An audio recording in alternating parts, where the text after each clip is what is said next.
السلام علیکم۔ میں تم دل اور وہ ایک منفرد قسم کا نام تحریری طور پر، لیکن اس نام کی ڈیفینیشن معاشرے کی سچی کہانیوں کی ترجمانی کرتی ہے کہ جس سے کم و بیش ہر ایک کا واسطہ پڑتا ہے، چاہے مرد ہو یا عورت۔ یہ کسی ایک فرد کی کہانی نہیں ہے، ہمارے معاشرے میں اسکرب کی کیفیت سے گزرتے ہوئے خاموش تماشائی ہمیں اپنی چاروں اور نظر آئیں گے۔ اگر دیکھنے والے کی آنکھ اور دل حساس ہوں تو ہر فرد معاشرے کا اگر اپنے کردار پر نظر دوڑائے اس پیرائی میں کہ اس شخص کا ہر رشتے میں جو کریکٹر ہے یا ہونا چاہیے، کیا وہ اسے صحیح طور پر نبھا رہا ہے یا صحیح ادا کر رہا ہے اپنے عہدے کے مطابق، کیونکہ اللہ نے ہر رشتے کی پہچان انسان کو بتا دی اور اس کو نبھانے کے طریقے اور انداز بھی بتا دیے۔ اس کا اندازہ ہمیں اپنی ہی ذات سے ہو جاتا ہے کہ ہم خود کے لیے کیا پسند کرتے ہیں، سوچیں ذرا، اور دوسروں کو دیتے وقت ہم کیوں وہ سب باتیں نظر انداز کر دیتے ہیں۔ ہم اپنے لیے اہم ہیں اور دوسرے ہمارے لیے، ہماری ذات کے لیے اہم ہے، یعنی اگر دوسرے کی اہمیت ہے ہمارے لیے تو ہماری ذات کو اگر نفع نقصان پہنچتا ہے تو اس کے لیے اہم ہے، یعنی وہ اگر ہمارے تابع بن کر چل رہے ہیں تو ٹھیک، اگر نہیں تو نہ تو ہمارے لیے قابل عزت، قابل احترام، بلکہ ناقابل برداشت ہیں۔ اللہ تعالیٰ نے ہر انسان کے اندر جو جذبات، محبت، احساس وفاداری، ذمہ داری، شرم و حیا، اخلاقی اقدار کی پہچان جو رکھ دی ہے اور عمل کا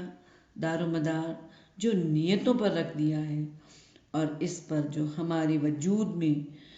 جو ایک ضمیر فیڈ کر دیا ہے، وہ ان سارے سسٹم کے صحیح اور غلط استعمال پر ہمیں سگنل ضرور دیتا ہے۔ وہ الگ بات ہے کہ ہم اس سگنل کو سنتے ہیں یا نظر انداز کر دیتے ہیں۔ اسی پر ہماری زندگی کا سارا کریکٹر وجود میں آتا ہے۔ اس سگنل کو جب ہم سننا نہیں چاہتے تو اس کی وجہ بے حسی ہے۔ اس بے حسی نے بڑھتے بڑھتے سارے خاندانی سسٹم کو تباہ کر کے رکھ دیا، رشتوں کی پہچان ختم کر دی، انسان انسان کا دشمن ہو گیا۔ یہ ایسا بھی نہیں ہوا کہ آج زمانہ ایسا ہو گیا، قدیم زمانے میں ایسا نہ تھا، لیکن ایسا اب بہت زیادہ ہو گیا ہے، اس لیے کہ جب برائی کو شروع ہی میں نہ پکڑا جائے تو برائی بڑھتے بڑھتے پورے نظام کو تباہ کر دیتی ہے۔ آج انسان ترقی کے عروج پر پہنچ گیا، ہر چیز کا علم اس کی فنگر ٹپس پر ہے، لیکن حیرت کی بات یہ ہے کہ کبھی کسی نے غور کیا یہ سب کچھ ہونے کے باوجود انسانی زندگی بجائے خوش ہونے کے انتہائی دکھ، درد، کرب اور بے حسی کی نظر ہو گئی ہے۔ انسان کی ذات ترقی کے بجائے پستی کی طرف تیزی سے جاتی جا رہی ہے، اور اس کی جڑ صرف بے حسی ہے، اور احساس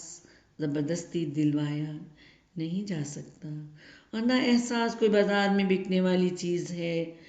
کہ انسان چند سکوں میں خرید کر دوسروں کی نظر کر سکے۔ اتنے بڑے نقصان پر کسی اسکول آف تھاٹ نے، نہ کسی مذہبی جماعت نے، نہ کسی عالم نے غور کیا، اور یہ لاپرواہی کی نظر پورا ترقی یافتہ زمانہ ہو گیا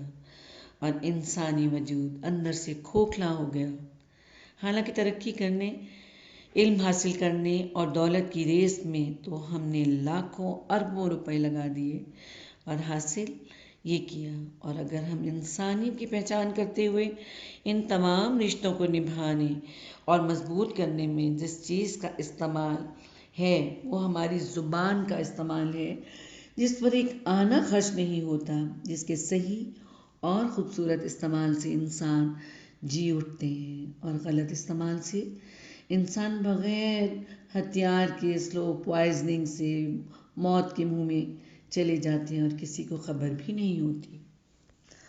تو آج میں معاشرے کی ان کہانیوں سے پردہ اٹھانے کی کوشش کر رہی ہوں، اور جو سچی کہانیاں ہیں، نام اور کردار بدلے ہوئے ہیں۔ ضروری نہیں یہ صرف عورتوں کی کہانیاں ہیں، یا معاشرے کا یہ ظلم و ستم سے صرف عورتیں ہی دوچار ہیں؟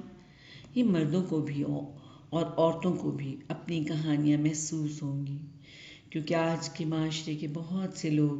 اس کرب سے گزر رہے ہیں، جو احساس رکھتے ہوئے بے حسی کے نظر ہو چکی ہیں۔ ہماری نسلیں اس سے دوچار ہیں، اپنے ہی حلقہ احباب میں خاندانی زندگیوں کے قریب ترین رشتوں کی جیتی جاگتی زندگی کرب میں گزرتے دیکھ کر دل خون کے آنسو روتا، رشتوں کی بگڑتی صورت دیکھ کر دل سارا وقت اسی ادھیڑ بن میں رہتا کہ یہ اتنے خوبصورت رشتے کیوں خراب ہو رہے ہیں، یا یہ کیسے ٹھیک ہو سکتے ہیں، اس کی خرابی کی جڑ کہاں ہے؟ یہ سوچیں ہر وقت ذہن کو بوجھل کرتی رہتی، لیکن زندگی کی تھکا دینے والی مصروفیت میں یہ سلسلہ یوں ہی چلتا رہا۔ سوچیں ذہن میں ساتھ ساتھ چلتی رہتی اور سوال کرتی کہ اتنے پیارے رشتوں کا دکھ درد محسوس کرنے والے دل کیوں مردہ ہو گئے ہیں، بے حس ہو گئے ہیں۔ ان بنتے بگڑتے رشتوں کا سامنا معاشرے کے مرد عورت دونوں کو ہی کرنا پڑ رہا ہے، لیکن اذیت ناک حد تک اس سے عورتوں کا زیادہ واسطہ پڑتا ہے۔ ایسا نہیں ہے کہ مرد اس اذیت سے نہیں گزر رہے، کئی مردوں کو بھی ایسے بہت سے کرداروں سے واسطہ پڑتا ہے، اور حیرت کی بات ہے کہ بے حسی کے آگے مرد بھی بے بس ہو جاتا ہے۔ تو یوں اس کتاب کے لکھنے کا ارادہ دل میں اس وقت پیدا ہوا جب کہ چند سال پہلے اپنی پرانی ڈائریاں پڑھنے کا اتفاق ہوا۔ مجھے ڈائری لکھنے کی عادت بچپن سے ہی تھی۔ ہر کوئی موقع